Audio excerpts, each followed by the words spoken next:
Olá pessoal, nesse vídeo eu vou fazer uma outra explicação sobre um movimento harmônico simples para reforçar os vídeos que vocês já viram. Vou mostrar como se obtém a equação diferencial que caracteriza o movimento. Vou mostrar também a dedução da solução, diferente do que foi mostrado nos outros vídeos. E vou resolver um exemplo completo de movimento harmônico simples para ficar claro como se aplica a equação diferencial e suas soluções. Então, como nós já sabemos, o movimento harmônico simples é caracterizado por um sistema massa-mola. A massa tem uma constante elástica K e o corpo que está preso à mola tem uma massa M. O movimento é confinado em uma dimensão, a gente pode chamar essa dimensão de x, y, né, z, como quiser, mas o importante é que ele está confinado em uma única dimensão, não tem movimentos em duas nem em três dimensões, é só ao longo aí da direção da mola. E a gente assume que a superfície, que o atrito entre a superfície e o bloco é zero, tá? Para simplificar.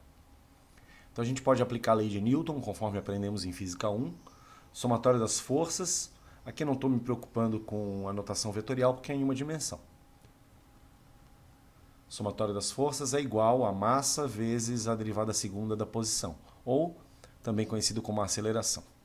A única força que atua no corpo é a força da mola, que como vocês sabem, né, pela lei de Hooke, é uma força que ela é restauradora, né? Então, se o x é positivo, a força é negativa e o oposto também ocorre, por isso que tem esse sinalzinho de menos. Em outras palavras, se a mola é comprimida, a força da mola é para a direita. Se a mola é distendida, neste caso, a força da mola é para a esquerda. Então, por isso tem esse menos. A gente pode escrever então menos kx igual a m x dois pontos, derivada segunda da posição x. Pode dividir a equação inteira por m, vai ficar claro depois por que isso é conveniente. E a gente vai chamar essa razão aqui entre a constante elástica e a massa de ômega, que conforme veremos depois é a frequência angular. Tá legal?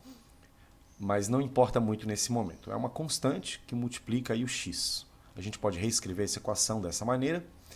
E essa equação, a derivada segunda da posição mais o ômega quadrado vezes x igual a zero, essa é a equação diferencial que caracteriza o movimento harmônico simples.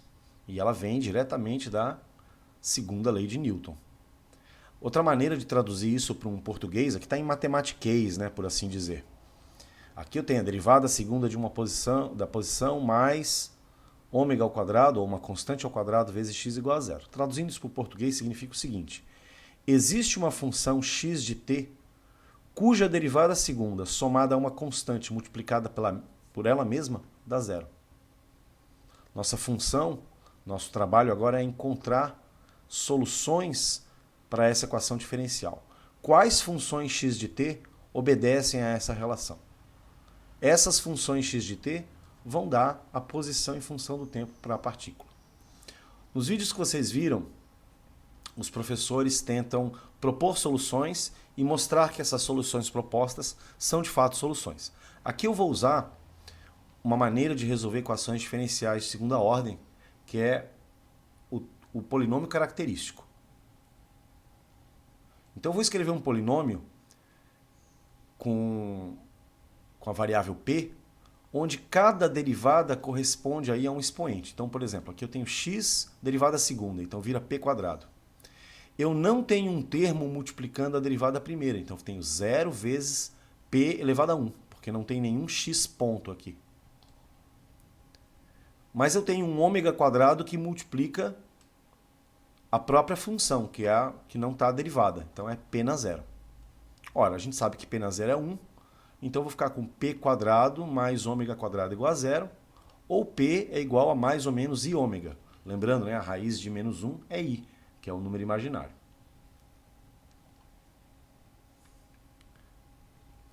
As funções que são soluções a partir do polinômio característico são dessa maneira aqui. A, que multiplica e elevado a pt, mais b e elevado a menos pt. Então a solução positiva e a solução negativa. Lembrando que eu tenho duas soluções, né? Uma positiva e uma negativa. Então as soluções são desse tipo. Só que o a e o b nessa equação são complexo, são números complexos. De tal maneira que A, eu botei até aqui uma estrelinha, A é o complexo conjugado de B. Então, se A é igual a Azinho mais B, Bzinho I, Bzão tem que ser Azinho menos Bzinho I. Eles são conjugados complexos. Dessa maneira, essa função que é complexa vai ser uma função real. Óbvio, né? Nós estamos tratando de um problema físico. Nós precisamos de funções x de t reais. Então, a única maneira dessa função ser real ao final é se essas duas constantes complexas forem o conjugado uma da outra. Substituindo o A aqui, ó, né? Lembrando que P é I ômega e o outro P é menos I ômega, né? Então é a solução negativa. Eu vou ficar com essa expressão. Aplicando a propriedade distributiva, né? Eu vou ficar com A, E na I ômega T, BI, E na I ômega T, A, E menos I ômega T, menos BI, E na menos I ômega T. Juntei aqui os termos, né? A e A, e o IB, que multiplica aí também, vocês podem ver facilmente, né? Ó, BI, BI. Então eu juntei os termos semelhantes. A gente sabe lá do teorema de Euler, né? Que E na I θ, mais ou menos I θ, né? Cosseno de θ mais ou menos I seno θ. Então, onde existe E na I ômega T, isso aqui é um E na I θ. Então, eu vou aplicar o teorema de Euler e vou ficar com x de t igual a cosseno de ômega t mais I seno de ômega t. Aqui não fecha o colchete, é um equívoco. Mais cosseno de ômega t menos I seno de ômega t. Mesma coisa eu fiz para o outro colchete, né? Este outro colchete aqui. Então, cada um dessas exponenciais aqui vira um cosseno e um seno, dependendo do sinal. Tá certo? Então, aqui tem 1, 2, 3, 4, 5, 6, 7, 8. 1, 2, 3, 4, 5, 6, 7, 8 termos. Aplicando a distributiva, com bastante cuidado, ficou A cosseno de ômega t, AI seno de ômega t, A cosseno de ômega t novamente, menos AI seno de ômega t, mais BI cosseno de ômega t. Lembrando que I quadrado é menos 1, né? Então vou ficar com menos B seno de ômega t, e assim por diante. Eu posso ver facilmente que este primeiro termo e este terceiro termo se somam. Vou ficar com 2Azinho cosseno de ômega t. Este termo, o segundo termo, vai embora com o quarto termo, eles se anulam. O quinto termo vai embora com este outro termo, com o sétimo termo. O oitavo termo e o sexto termo se somam, menos 2B, né, seno de ômega t. Ora, A é real e B é real. As constantes são arbitrárias. Então, posso chamar 2Azinho de Azão e menos 2Bzinho de Bzão, né? São constantes arbitrárias, reais. Então, eu vou ficar com x de t igual a A cosseno de ômega t mais B seno de ômega t. Essa é a solução geral para a posição e função do tempo do movimento harmônico simples. Se você pegar essa função e substituir na equação diferencial, fica como exercício, né? Deriva duas vezes, depois pega a própria função, multiplica por ômega ao quadrado e soma, vocês vão ver que vai dar zero. Tá? Fica como exercício aí provar que essa é uma solução. Esse termo isoladamente também é solução e esse termo isoladamente também é solução. Tá certo? E a solução geral é a soma das soluções particulares. Muito bem. Isso é a posição em função do tempo. Se eu quiser achar a velocidade em função do tempo, eu tenho que derivar a posição, fazendo a derivada, né? A derivada do cosseno é menos seno, tem aqui a regra da cadeia. Então, eu vou ficar com menos A ômega seno de ômega t, mais B ômega, derivada do seno é cosseno, né? Cosseno de ômega t. Fazendo a mesma derivada aqui, eu consigo achar a aceleração. Então, essas três equações governam o movimento harmônico simples. Posição em função do tempo, velocidade em função do tempo, aceleração em função do tempo. Muito importante que vocês saibam Sair daqui, derivar e chegar aqui, derivar de novo, chegar aqui, né? Lembrando que é a derivada de uma soma, vira a soma das derivadas. Derivada do seno é cosseno, derivada do cosseno é menos seno, tem a regra da cadeia, não se esqueçam. E aí vocês vão conseguir obter as expressões. Treinem, né? Treinem essas derivadas, porque isso vai ter que ser feito nos exercícios, nas provas, etc. Então aqui um exemplo para que a gente possa trabalhar as equações que acabamos de ver. Vamos imaginar que no tempo t igual a zero, um oscilador harmônico tem uma velocidade de menos 5 metros por segundo ao quadrado.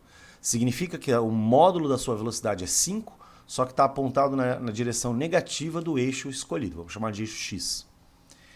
Em t igual a zero, a sua posição é 2 metros, ou seja, ele está a 2 metros da origem. O K vale 1 Newton por metro, a massa 2 kg, e pergunta qual é a aceleração em função do tempo. Então, ora, nós temos duas condições iniciais, ou condições de contorno. O problema está dizendo que a velocidade inicial é menos 5 e a posição inicial é 2. Então, eu vou começar pela primeira condição de contorno. Vou pegar a equação geral da velocidade em função do tempo, que acabamos de ver, e vou aplicar. Está dizendo que v de zero é igual a menos 5, então eu vou escrever v de zero é menos a ômega seno de zero mais b ômega cosseno de zero. 0 vezes ômega é zero.